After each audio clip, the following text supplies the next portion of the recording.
Ito ay typical kwento ng bawat Pinoy. Kala mo ba ang kalaban ng tagumpay ay katamaran?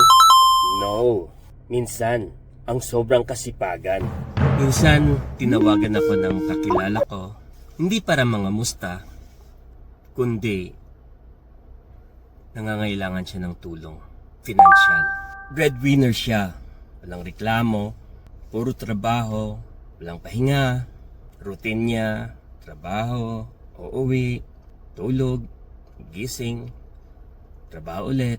At kung pwede nga lang daw maging robot, gagawin niya para makapagtrabaho ng 24/7. Nung tumawag siya, garalgal na ang boses.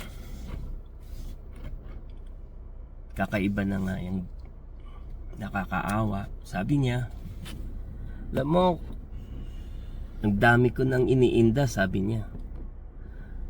Kunting galaw, may sakit, ang bilis niyang mapagod.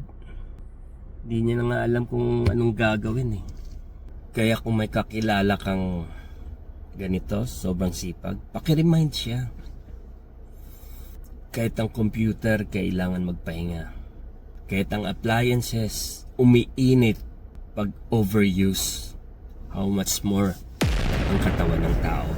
Hindi pa huli ang lahat.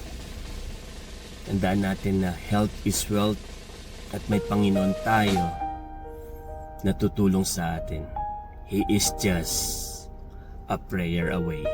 Kung nagkaroon ng konting kirot sa puso mo ang kwentong ito, ito'y isang paalala na God loves you.